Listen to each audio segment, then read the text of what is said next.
Hace 2 semanas nosotros los presentábamos aquí, ellos son un matrimonio muy conocido en Córdoba, abogados que desempeñan distintas funciones, ya vamos a estar hablando de sus actividades, pero que hoy vienen a compartir nuevamente con nosotros para poder hablar de la justicia en Córdoba y también, sobre todo, lo que tiene que ver con la puesta en vigencia de la ley laboral. Estamos hablando de la doctora Carla Moreno y del doctor Jorge Sánchez del Bianco. Hola, ¿qué tal? Buenas tardes. Muy buenas tardes, un gusto. Qué lindo volverlos a tener. ¿Qué tal? ¿Cómo andan? ¿Todo bien? Excelentemente bien, festejando el cumpleaños de mi hijo mayor. ¿Cómo se llama? Hoy, justamente hoy, así que, pero bueno, acá estamos firme al pie de cañón. Sí, muchísimas gracias por la deferencia. ¿Cómo es el nombre de él? De mi hijo. ¿De tu hijo? Jonás. ¿Cómo no escuché? Jonás. Jonás, qué lindo nombre. Bueno, le mandamos un beso y que lo cumpla muy, muy feliz. Que Dios lo proteja siempre. Muchísimas gracias. Bueno. Gracias, Mónica. ¿Qué le parece si empezamos hablando? Seguramente el doctor Jorge nos podrá comentar algo o analizar de este acontecimiento histórico que ha pasado en Córdoba con la destitución de los 3 fiscales que tuvieron algo que ver, que tuvieron que ver con el juicio de Nora Dalmaso. ¿Cuál es la lectura que se hace de este acontecimiento? Bueno, un poco lo que hablábamos hace 15 días atrás. Yo entiendo que el jury es un mecanismo absolutamente válido, lícito, legal, y que está para garantizar que los magistrados hagan lo que tienen que hacer y si cometen un error también respondan por eso y evitar que eso se reitere, sin perjuicio de la opinión personal mía en cuanto a que yo creo que estamos hablando de una investigación que fue sesgada, corta y que limitó la responsabilidad solo a 3 fiscales. Después, hablar de la cuestión de fondo, si está bien la sanción o no, ya es una cuestión personal, pero yo entiendo que si se aplicó ese criterio, deben haber habido más responsables y creo que también genera una preocupación a los fiscales actuales que intervienen en el ámbito de la justicia de Córdoba, porque con el nivel de colapso, que es lo que no se habla, ¿no es cierto?, del sistema judicial, hay muchas causas que directamente ni se tramitan y esto genera un precedente grave. Doctor, ¿esto fortalece la justicia? Este hecho. Yo entiendo que sí y tengo una mirada desde fuera de la justicia en el sentido de puertas para afuera, de la barandilla para el otro lado, como se dice. También es cierto que para adentro mucho no cierra o no gusta esta situación por un poco lo que le decía.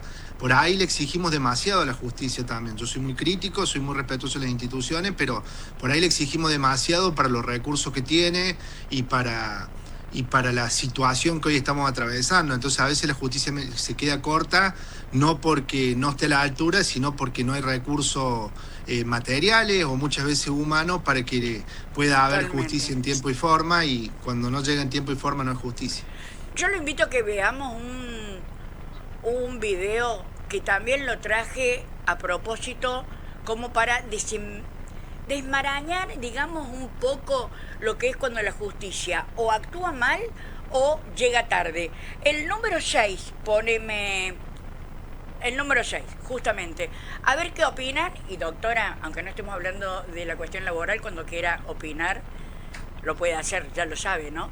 Sí, muchas gracias, Mónica. Pero vamos a dejar que hable el que sabe, pero bueno, vamos a aportar también. Bueno, vamos con el video número 6.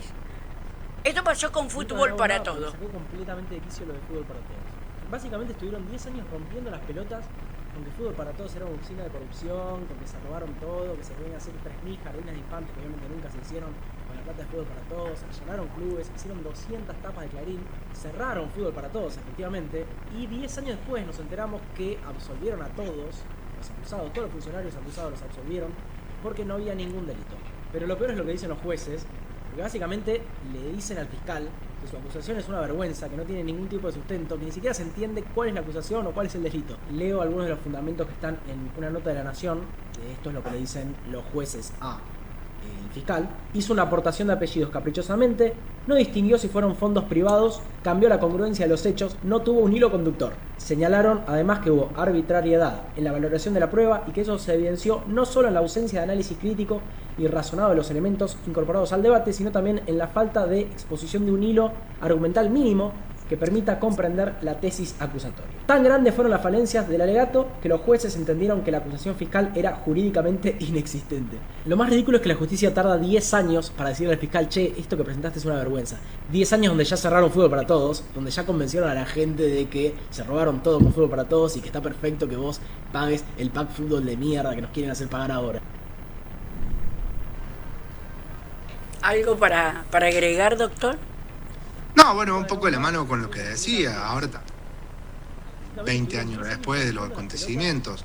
Entonces, yo creo que hay dos cuestiones también, más allá de la responsabilidad, y esto por ahí les atañe un poco a ustedes, de quienes ejercen la justicia, también de quienes la comunican, sí. Pero la comunicación va de la mano también con quienes filtran y qué es lo que filtran. Esa es una cruda verdad, porque ustedes todas las veces reproducen información que obtienen desde fuentes internas del Poder Judicial, sí. Pero bueno, si esa información es seleccionada, el daño se genera y eso está claro. Es un poco lo que está pasando hoy también con Adorni, con la excusa de yo no tengo que explicar nada a la opinión pública, que se despida la justicia, y probablemente la justicia se va a despedir cuando ella no sea funcionario y cuando estemos lamentando lo que dejó este gobierno, y ahí ya esa justicia no es justicia, no sirve.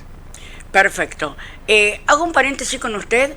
Gerardo, pongamos en puerta, ya te digo cuándo, el número 13, y arrancamos con la parte de esta ley laboral que hoy no sabemos dónde estamos parados. Doctora, cerraron Nissan, dejaron afuera 600 empleados en Córdoba, 250 contratados que obviamente no tuvieron la renovación de los contratos, el resto de 10, 15, 20, 30 años quedaron afuera. Vemos el video y después charlamos. ¿Qué diferencia hay en este momento con ellos que quedaron afuera y teniendo en vigencia la ley, y qué hubiera pasado antes con la ley vieja? ¿Le parece? Perfecto. Muy bien. Aquí en Córdoba capital, Nissan, y los efectos que va a tener este cierre de la empresa, como por ejemplo donde estamos ahora, ¿no? En esta fábrica de autopartes Maxion Montich, como vemos, trabajando todos, y nos recibe Ramón Ramírez, quien es el director ejecutivo de esta empresa. Gracias, Ramón, por recibirnos acá.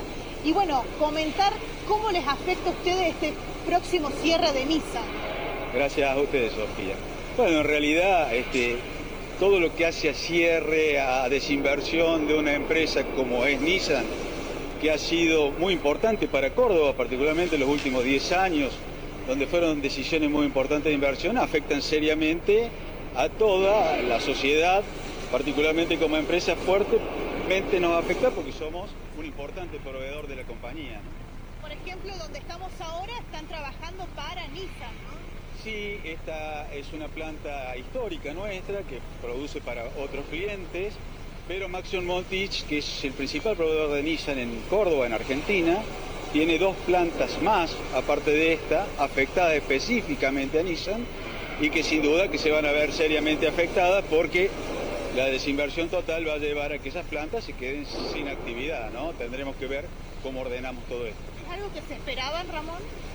A ver, sí, decir lo contrario, nosotros como proveedores que venimos viendo que Nissan viene bajando producción sistemáticamente desde el año 24 y en este 25, a ver, para ser claro, en el 23 Nissan produjo 34.000 unidades, en el 24 17.500, y para este año estamos hablando de 13.000 porque están diciendo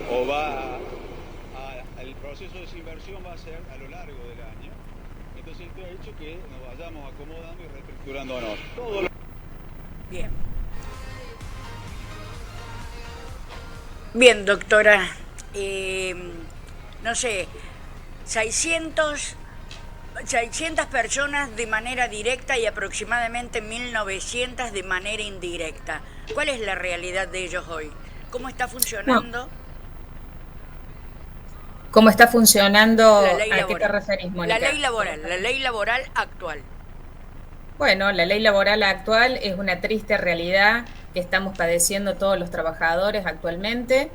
Hemos tenido y hemos visto que esta reforma laboral de Milei no nace de una lógica de modernización como ellos querían implementar, sino desde una mirada profundamente mercantilista, Sí. donde se toma al trabajador como un costo.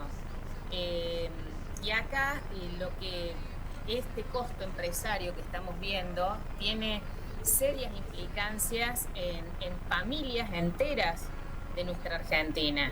Nosotros vemos que no tan solamente 600 empresas han cerrado, se pierden 15 puestos, 15 empresas, creo que habíamos visto, estuvimos nosotros en que te había dado un dato en el streaming Sí. anterior, que creo que era 15 puestos de trabajo, 15.000 puestos de trabajo se perdían por día, eso salió Sí. en una noticia en La Nación. Y Sí. eso es realmente muy triste para todos los argentinos. Y mientras el gobierno nacional festeja fallos judiciales, como los que ahora hemos visto en las últimas noticias, como triunfos políticos, vemos que millones de argentinos viven con salarios que están destruidos, con familias enteras que han perdido su fuente de trabajo, la pérdida de la estabilidad laboral, y cada vez tenemos menos herramientas para defendernos frente a estos abusos que implementa el gobierno nacional, que estamos padeciendo obviamente todos, ¿no? Con esta implementación de la nueva reforma laboral.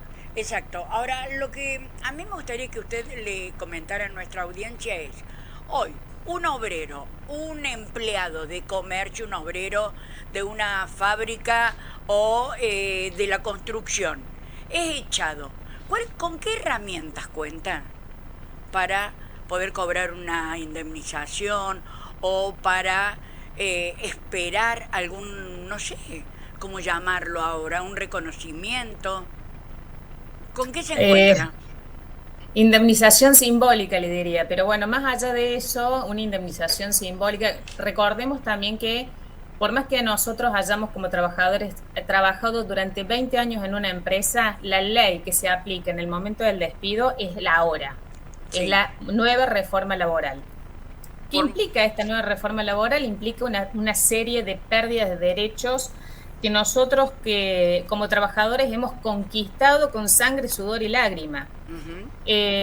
Eso dentro de esas pérdidas de derecho, por ejemplo, que nosotros hoy estamos viendo, por ejemplo, hoy en día se han eliminado las multas del trabajo no registrado, o sea que se debilitaron las sanciones contra los empleadores que tenían a sus trabajadores trabajando en negro.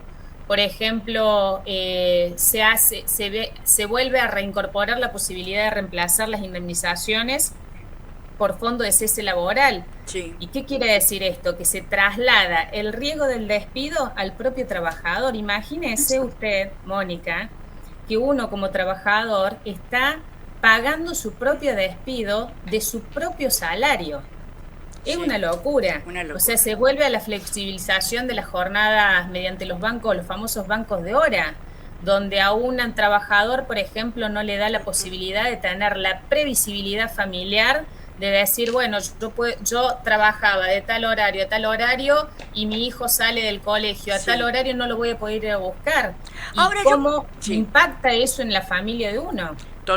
Totalmente. Ahora, para que quede claro, por ejemplo, yo estoy trabajando en negro, me echan sin razón. ¿Yo puedo denunciar que estuve en negro? ¿Hoy tiene validez esa denuncia? Sí, claro que sí. Eso en realidad usted tiene el derecho, porque se lo da la Constitución Nacional Argentina y los pactos internacionales como la OIT, de poder reclamar lo que corresponda por derecho. ¿Qué ha hecho esta reforma? Ha sacado las multas y ha flexibilizado la forma de pago de las indemnizaciones. Pero tiene derecho. ¿Cómo lo reclamaría un trabajador? A través, por ejemplo, de la reparación del daño integral. Ya dejamos de tener las multas previstas por la ley 24013, pero sí tenemos supletoriamente la posibilidad que frente a ese trabajo en negro, nosotros frente al fallo Aquino, podamos reclamar el daño integral que ha ocasionado. Claro. El fallo Aquino es un fallo civil que se aplica supletoriamente hoy y que muchos laboralistas lo estamos aplicando cuando vamos a reclamar las indemnizaciones por despido no registrado, por trabajo no registrado. Pero el artículo 14 bis tiene una fuerte implicancia de la Constitución Nacional a la hora de reclamar este tipo de indemnizaciones en la justicia. Obviamente hay que estar al criterio judicial de los jueces, que no se ponen de acuerdo tampoco en aplicar o la reforma laboral, que hemos tenido en este poco tiempo muchos casos y fallos que han estado a favor de esta reforma laboral. Sí. Y obviamente tenemos jueces que son pro empleado o pro empleador, que favorecen y dan la concesión de este daño o reparación integral del daño al trabajador por haber padecido ese daño que ha tenido durante tantos años que no se le han hecho aportes. Ahora, si usted tuviera que darle una recomendación a una persona que está por entrar a trabajar, ¿cuáles serían las cosas que tiene que tener en cuenta? Eso depende, Mónica. A ver. Depende del trabajo también que esté. Ya sea en el comercio. Supongamos que estamos hablando de un trabajador de comercio. Sí. Bueno, siempre asesorarse con un abogado. Uh-huh. Las negociaciones que ahora se imponen de manera individual, tiene que saber el empleado que está en una situación de desventaja. Siempre estuvo en una situación de desventaja. Por eso nace el derecho laboral. Y es eso la consecuencia de esta reforma. Al quitarle las negociaciones colectivas a los sindicatos, por ejemplo, al debilitar esa negociación en ese rango de poder. Por eso siempre es necesario, el primer consejo que le daría a un trabajador, que se asesore permanentemente con un abogado, que obviamente siempre hay que resguardar no tan solamente el trabajo, sino también la integridad psíquica de cualquier trabajador dentro de un ámbito que vemos que muchas veces los explotan.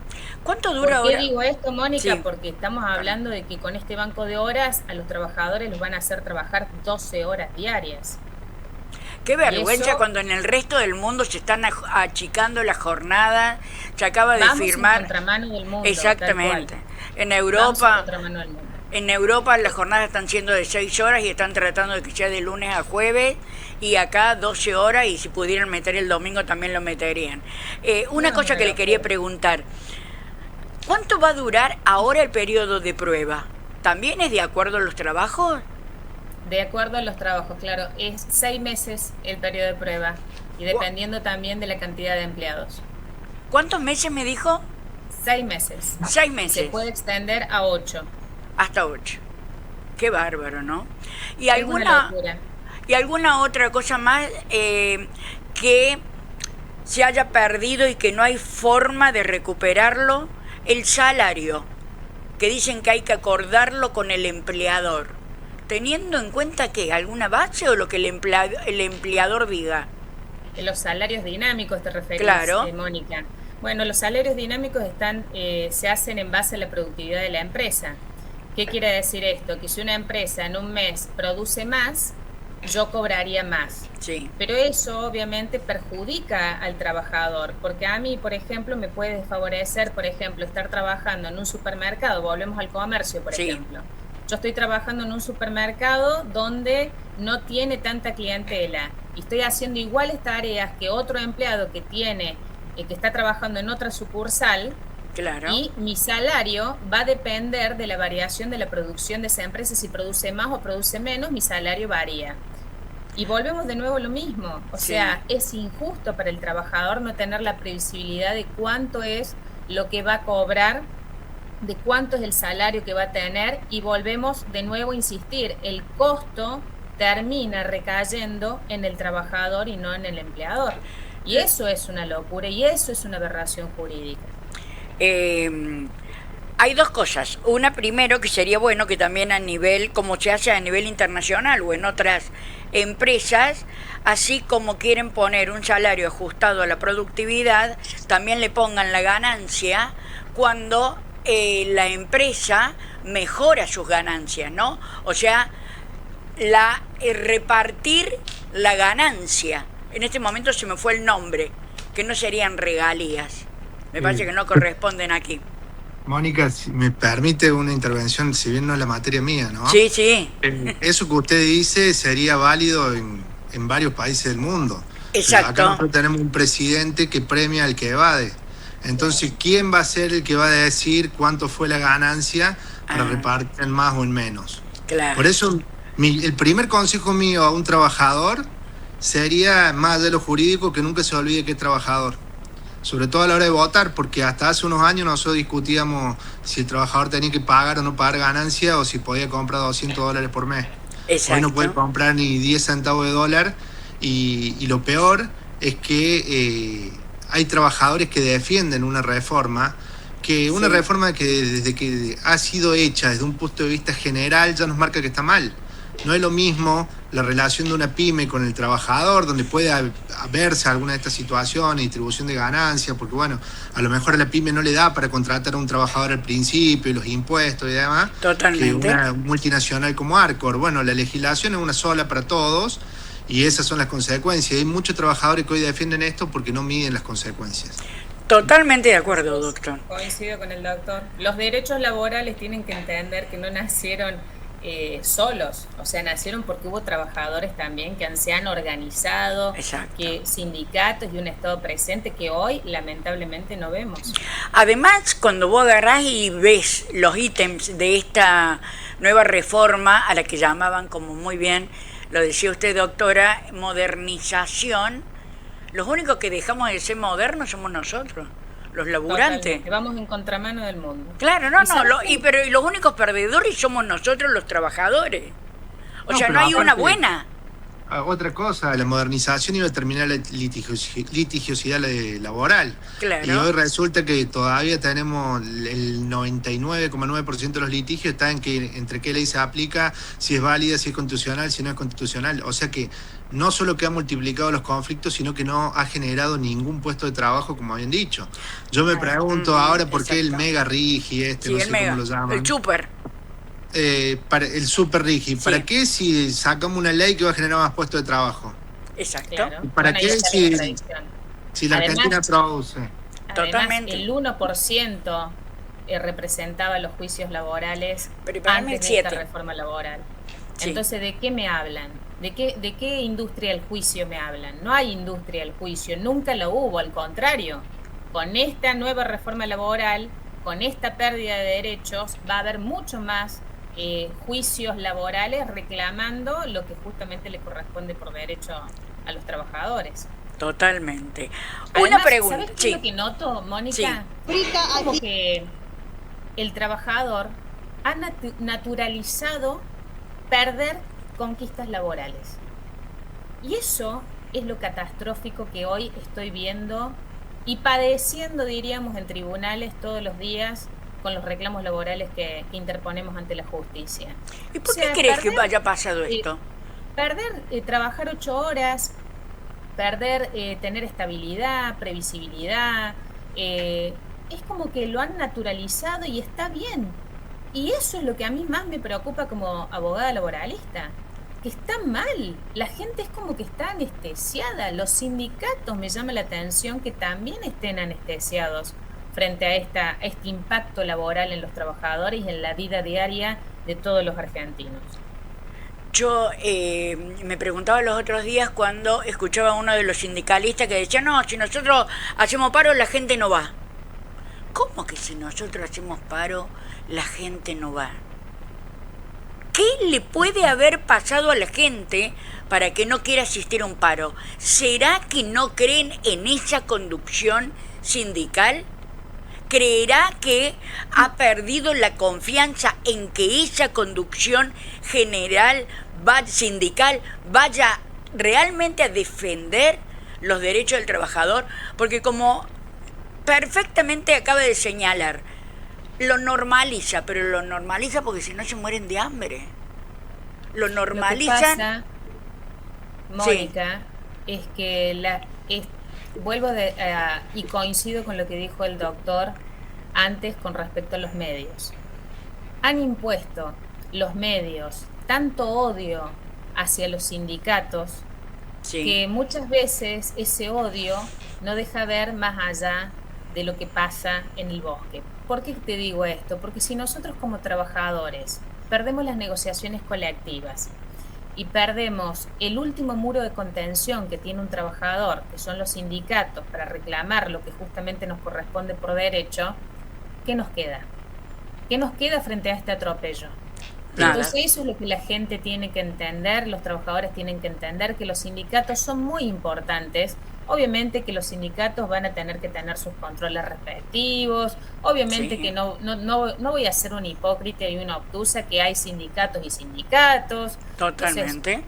hay que controlarlos, sí, hay que aceitar los controles, sí, pero no podemos perder esas negociaciones colectivas porque estamos como trabajadores frente a una desigualdad total de poder y no tenemos las herramientas para poder negociar con la patronal, por ejemplo, que mi sueldo aumente. Exacto, totalmente. O Hago, tenés este trabajo hoy en día, con la situación que padecen todos los argentinos ante la falta de trabajo. sí, O tenés este trabajo o el que sigue. totalmente. Entonces, ¿de qué poder negociación me hablan cuando le da la posibilidad al trabajador a través de esta reforma laboral de negociar de manera individual con la patronal? Si la patronal tiene todas las de ganar. Totalmente, ¿Qué totalmente. poder de negociación Una, puedo llegar a tener yo como trabajador de decirle, no, yo me quiero tomar las vacaciones en el receso escolar de mi hijo porque ya mi marido lo toma en esa época sí, y me dicen no porque yo te necesito trabajando una semana acá, después te doy la otra semana a los 14 o 15 días y así, porque las vacaciones las divide a su antojo la patronal hoy. claro. Entonces, ¿qué previsibilidad puedo llegar a tener yo en mi familia con respecto a la situación en la que estamos padeciendo con esta nueva reforma? Es o esto o nada. Exacto, Y la totalmente. necesidad, ¿sabes cuántas personas fueron a buscar trabajo? Hace poquito salió en una Sí, empresa, 3.500 personas fueron a buscar un solo puesto de trabajo sí, en una empresa. Eran colas y colas de cuadra para un solo puesto de trabajo. ¿Sabes lo que más me llamó la atención? Que la gente de recursos humanos veía a las personas que estaban buscando ese trabajo, personas formadas, era un trabajo de administrativo. sí, Yo escuchaba y te digo, se me acongojaba el alma, porque decían en la noticia que las personas que estaban pidiendo ese trabajo pedían de cualquier cosa.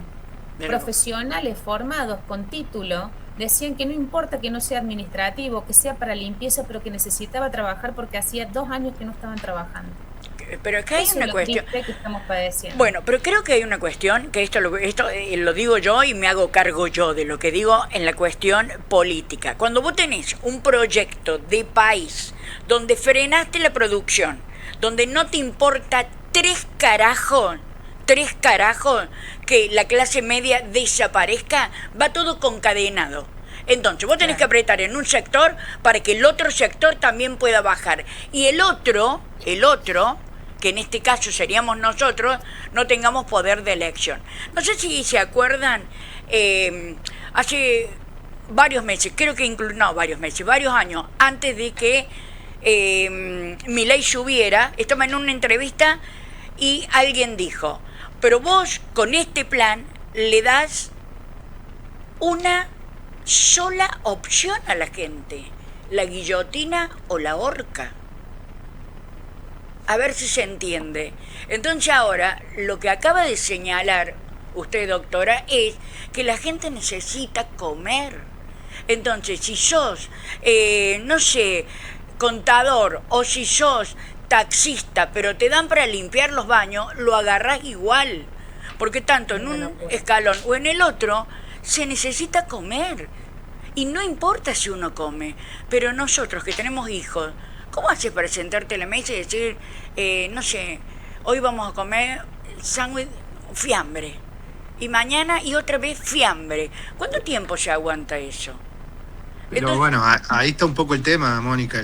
Tenemos un presidente que niega que la gente la esté pasando mal porque no hay muertos en la calle. Entonces sí llegan a fin de mes porque pueden comer, o sea, ese es el argumento. Entonces Totalmente. acá se ha pedido sacrificio, se está acomodando la macroeconomía, yo no sé qué es lo que se está acomodando, pero el discurso, sí. y la micro y el resto ¿para cuándo? ¿Cuál es el programa? Porque esto es lo que yo digo siempre y lo digo con todos los gobiernos. Vino un presidente, prometió que iba a sacar el impuesto a las ganancias, nunca lo sacó. Nosotros como sociedad a los 6 meses tampoco le dijimos por qué no lo sacas el impuesto, para ver si acompañábamos y empujábamos el barco o para ver si salíamos a la calle y le dijimos no son las cosas así. Entonces Tal cual. nosotros culturalmente tenemos un problema que no le exigimos a nuestros gobernantes y ellos ocupan ese puesto porque han sido electos por nosotros, o sea, ellos están de paso. Totalmente. Y ahí yo vuelvo y yo estoy a favor de la libertad de expresión, ¿no es cierto? Pero un poco todo lo que venimos hablando se ve ratificado por los grandes medios de comunicación que se habla de los famosos ensobrados, que uno obviamente no tiene pruebas, pero en mi caso tampoco duda, porque uno ve las opiniones y las justificaciones de algunas cosas y siempre dicen no subestimen a la gente sabe. Claramente la gente sabe, pero si todos los días escucha que esto está bien, que lo peor ya pasó, que la luz al final del túnel, que vamos a salir adelante, que hay que hacer el esfuerzo y demás, y la gente cree, hasta que llega un momento que el bolsillo ahorca. En ese momento estamos hoy, por eso yo también insisto con la responsabilidad de los comunicadores, porque el tema este del video que veíamos de Fútbol para Todo, hubo muchos medios de comunicación que esto se replicaba todos los días y que un negociado y demás, y después una resolución judicial que dice que no, aunque yo pueda compartir que lo fuera o no, hay una resolución judicial. Entonces, Totalmente. en ese sentido yo siempre lo digo y vuelvo a repetir que estoy a favor de la libertad de prensa, ¿no? Porque por ahí se malinterpreta y tiene que Yo lo haber entiendo libertad perfecto. para que se puedan expresar las cosas. Pero también es realidad. Los únicos que no tienen un tribunal de disciplina son los periodistas. Pero estoy totalmente de acuerdo con lo que usted dice, porque hay algo que a nosotros, a los periodistas, yo me recibí en el CUP acá, en la que la llamábamos la Escuela de Pérez Gaudio, cualquiera puede decir cualquier cosa. Nada, ninguna consecuencia, salvo que le falte el respeto o que se meta en la vida íntima de alguna persona y que de ahí le venga un juicio, pueden decir cualquier, pero cualquier cosa que realmente recae de una manera negativa en la sociedad y no pasa nada. Y mire, me da el pie para que nos metamos, vamos con el video número 7, para que nos metamos en un tema. Le dejo una preguntita, doctor, para que 2 minutos antes me la responda y para que la gente que nos escuche espere la respuesta. Esto, con otro gobierno, con otro proyecto de país, ¿se puede volver a cambiar la ley laboral? En un ratito lo respondemos. Mientras tanto, los invito a que veamos este video. Mariano Cunio Olivarona, ministro de Justicia. De la causa vialidad. ¿Qué traes de la causa vialidad? ¿Por qué pediste hablar de la causa vialidad? Porque falta otra parte de la historia. Causó impacto y trascendió muchísimo la acusación fiscal. Pero después vinieron las defensas y las defensas han sido muy buenas y no han tenido trascendencia. Y hay dos temas que no se traen muy a la vista. Uno, ¿está aprobada la intervención de Cristina Kirchner en el hecho? Y el concepto general es no. Dos, ¿hay asociación ilícita en este marco? ¿Se pusieron de acuerdo con un dolo común para cometer delitos indeterminados? Y el concepto general es no. Y la opinión general es lo que yo siempre dudé, asociación ilícita.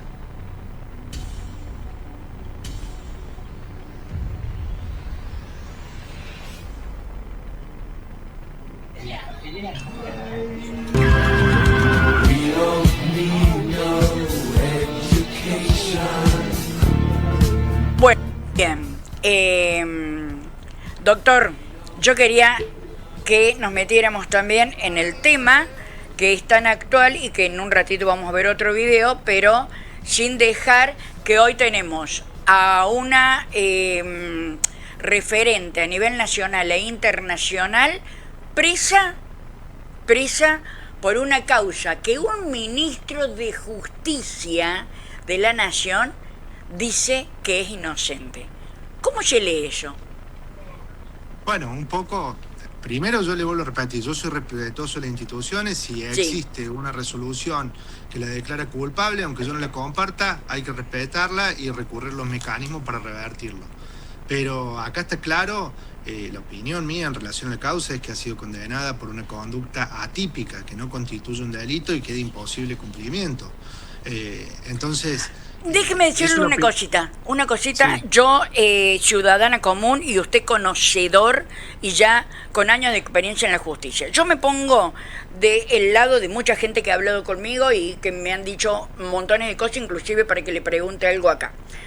Sí. Resulta que los que estudiamos, los que vamos a ver fallos, descubrimos que el fallo más corto, más breve que se tomó la Corte Suprema de Justicia de la República Argentina tardó 4 años.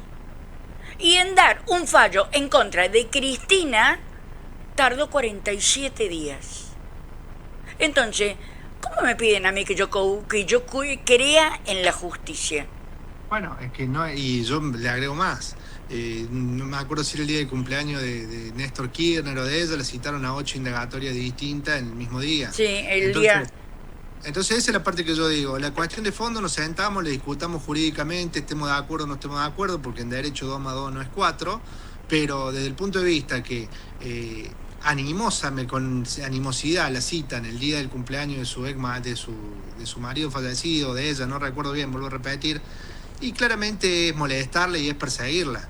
Entonces, claro. Eso le quita credibilidad a toda la justicia. Yo soy un convencido que los magistrados en particular de lo que es Comodoro Pi son grandes responsables de esta situación que hoy padecemos, porque volvemos y todo tiene que ver con todo. Usted me dice que la Corte se expedió en 47 días, es una barbaridad, pero no tuvo la misma celeridad para resolver esta cuestión de la inconstitucionalidad o no inconstitucionalidad de la ley laboral. Directamente no se meten. ¿Por qué? Porque no quieren tomar partido. Y ya no meterse es tomar partido y es soltarle la mano al gobierno. Y yo siempre pongo como ejemplo la situación de Brasil. En Brasil fue condenado Lula y fue condenado Bolsonaro. Y fueron condenados los dos en un tiempo razonable. Después podemos discutir siempre porque el derecho es discutible y por eso siempre hay 2 o 3 bibliotecas. Pero la justicia bien o mal funciona y da respuesta. Entonces, ¿qué conlleva una justicia que funcione? Y que el magistrado la piense 2 veces antes de cometer algún error o alguna macana. En todos los ámbitos. Desde legislar una norma, nosotros acá naturalizamos que haya diputadas que estén haciendo reels en la Cámara de Diputados sobre cuestiones absolutamente banales. Totalmente. Que no tengo ningún problema que lo haga en horario que ella tenga disponible, pero no en el momento que tienen que estar sancionando legislación que a nosotros nos va a regular de acá en adelante. Entonces, ¿pero por qué pasan estas cosas? ¿Por qué cualquiera dice lo que dice? ¿Por qué un periodista interroga al presidente y dice, no te voy a preguntar con eso porque te puedo comprometer en la causa, y a ese periodista ningún juez lo cita a declarar, como pasó con Johnny Viale? Exacto. ¿Y por qué un periodista cubre a un presidente? Entonces todo eso pasa porque la justicia no actúa en tiempo y forma. Les muestro el último video porque yo sé que ustedes se tienen que ir y obvio que hasta su hijo se ha puesto también en función de este programa, lo cual, reitero, les vuelvo a agradecer de todo corazón a los dos. Con este video nos despedimos con ustedes de la participación para que usted me diga qué opina y si puede llegar a revertirse la situación, y doctora, que usted nos dé la respuesta de lo que le pregunté anteriormente. Sí. Diego Cabot, nosotros lo presentamos siempre como auxiliar de Carlos Stornelli, porque cuando sos periodista, trabajás de periodista. Vos accedés a información de un tema X, investigás, la procesás, la chequeás, qué sé yo, y la publicás. Ahora, cuando vos accedés a algo y te juntás con un fiscal y coordinás con ese fiscal que se quede con ese algo que vos encontraste y que ese fiscal lo lleve adelante y vos no publicás nada hasta que este fiscal haga las cosas, dejás de trabajar de periodista. Él fue parte de una operación destinada a inventar que Cristina recibía bolso con plata. Nunca lo pudieron comprobar y aún así están haciendo todo este juicio para el año que viene, que hay elecciones, tener a Cristina de vuelta sentada ahí. ¿Usted conoce la casa de Stornelli? Sí, la conocí, pues la conocí. ¿Para qué fecha la conoció? Y no recuerdo en algún momento que tuvimos alguna reunión ahí, que ellos eran muy cuidadosos de los lugares donde me reunía. Vamos a lo de los cuadernos. Cabot contó que él le llevó las copias de los cuadernos a Stornelli y Stornelli dijo, está la mía. Bueno, entonces, día 1, Centeno dice, están en mi casa, los van a buscar y no están. Día 2 dice, no, yo me acordé, no, los agarré todos, los llevé, los quemé y me quedé atizando el fuego. O sea, entonces apareció Cabot de vuelta y los hizo resurgir de las cenizas. Así, wow, como el ave fénix. Vos sabés que a este tipo le dieron premios por esto. ¿Sabés que con los que trabajamos de periodistas, cuando hacemos una investigación que nos lleva mucho tiempo y cosas, sabemos todo? A mí preguntame de cada una de las notas que yo publiqué importantes y sé todo. El tipo dice que inventaba situaciones, que los datos, bueno, vamos viendo, que no se acuerda de cómo lo hizo. Ese libro dijo que tomaba sexo textual, licencias literarias. Hay datos que tienen que ver. Sí, hay datos que obviamente que yo construí una suerte de narración para explicar la historia. O sea, inventó cosas. No sé si inventé cosas. Cuando usted cuenta un hecho en primera persona, seguramente tiene que ser cierto. En principio sí. Muy pertinente porque esto no funcionaba sin Stornelli. Esto no funcionaba sin Bonadío. Que extorsionaran a los que iban a declarar y les dijeran, apuntá Cristina o vas en cana. Se presentaba un dilema. Si yo no declaraba, me privaban de la libertad. La única forma de salir era arrepentirse. Yo no tenía por qué arrepentirme. Antes de ver al juez, me recibe el fiscal, Carlos Stornelli. Él me dice, mirá, las reglas de juego son, si no te arrepentís, dice, lamentablemente vas a tener que ir a la cárcel. La ley del arrepentido dice que un arrepentido, todo lo que declara no es prueba. Dice que es un indicio y que el juez tiene un año para ir a convalidar ese indicio que le dieron. Y nunca lo hicieron. Tomaron a los arrepentidos como prueba. Arrepentidos extorsionados. Entonces esa prueba, que no era prueba, la fabricaron ellos, con extorsiones. Fabricaron prueba con extorsiones. Yo presento el video y los escucho. No, bueno, en el streaming anterior habíamos hablado un poco de este tema y yo le respondo primero con una pregunta. ¿Cuántos arrepentidos usted escuchó que hayan declarado en otras causas? ¿Cuántas causas conocen que hayan declarado arrepentidos? No me acuerdo en este momento. No se acuerda porque no les conoce, Mónica, y está bien que sea así. Está bien porque lo que se busca es proteger a la persona que está declarando, que teóricamente está aportando datos sensibles, que van hacia una escala mayor, y bueno, y esos datos de ser corroborados, porque es prueba indiciaria, como bien decía ahí el video, el informe, de ser corroborados le otorgan un beneficio a ese imputado en la causa. Entonces, por ejemplo, en una causa de droga, que habitualmente un poco el sentido de esta idea es el narco menudeante, el kiosquito, aporta el dato del verdadero narcotraficante que trae y distribuye, entonces necesita seguridad, necesita que eso no se filtre. Entonces, ¿qué va a pasar? Él va a decir, a mí me vende fulano de tal. Bueno, se va a hacer una investigación. Si se comprueba que eso es cierto, él va a tener un beneficio en el momento que esté comprobado. Al momento de imponer una condena, se le impondrá una menor y demás. Acá nosotros, en esta causa, en vivo, sabíamos lo que había declarado como arrepentido cada uno de los empresarios. Y es más, sabíamos cuando estaban llegando a Comodoro Pi, fulano viene y va a declarar como arrepentido y va a decir que en realidad en la casa de Cristina o en la casa de fulano encontró tal cosa. Entonces, si está viciado todo este proceso, ¿por qué no está anulado el juicio? Bueno, habría que ver las cuestiones de nulidad procesal estrictamente, pero yo le tendré que responder con lo mismo que le dije hace un rato.